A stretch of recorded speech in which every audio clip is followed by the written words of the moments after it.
Bismillahirrahmanirrahim. Assalamu alaikum students. How are you all? Hope you all are well and safe. Students, as you know, we do our number 12 force. In this unit, first of all, I will tell you about some force. Force is a push and pull. Forces can cause objects to change shape. Forces change the way things move. Forces can cause objects to speed up, objects to move in a new direction. Forces can cause objects to slow down.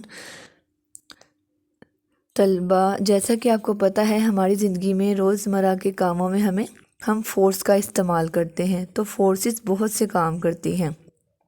ये forces किसी भी object की shape को change करने का काम करती हैं। इसके अलावा हम इसकी मदद से किसी भी ऑब्जेक्ट या चीज़ को मूव कर सकते हैं और इसकी स्पीड को ज़्यादा और कम भी कर सकते हैं। तो तलबा, फोर्सेस का किरदार हमारी रोज़मर्रा की ज़िंदगी में बहुत ज़्यादा होता है। इसकी मदद से ही हम अपने डेली के काम करते हैं। स्टूडेंट्स, आप रीडिंग इन्फॉर्मेशन ले चुके हैं। अब हम एक सवाल करते हैं। Fill in the blanks using the correct words या फ्रेजेस फ्रॉम द ब्रैकेट्स। यानी कि इसमें आपने सेंटेंस को अच्छे से पढ़ना है और ब्रैकेट में जो राइट वर्ड है वो आपने इस ब्लैंक में लिखना है। जैसा कि A dash is a natural force, कि डैश एक नेचुरल फोर्स है।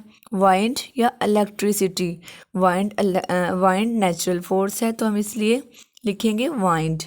And B is a horse cart is moving due to force produced by the dash. Cart या हॉर्स, यानी कि जो एक हॉर्स कार्ट होता है वो किस फोर्स की वजह से हरकत करता है। वो कार्ट की फोर्स की वजह से या हॉर्स की। और बिजली हॉर्स की फोर्स की वजह से वो मूव करता है, तो हम यहाँ पे हॉर्स लिखेंगे। And C is the force of gravity keeps everything firmly dash on the ground या इन द एयर।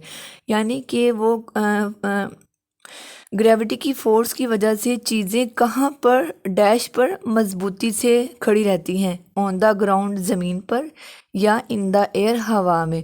तो चीज़ें ऑन द ग्राउंड ज़मीन पर मजबूती से ग्रेविटी की फोर्स की वजह से खड़ी रहती हैं। चूँकि ये हवा में तो गिर जाती हैं चीज़ें, तो इसलिए हम यहाँ पे ब्लैंक पे लिखेंगे on the ground. It's right answer. Students, our lecture is over. Hope you understand very well and learn at home. Stay home, stay safe. Allah Hafiz.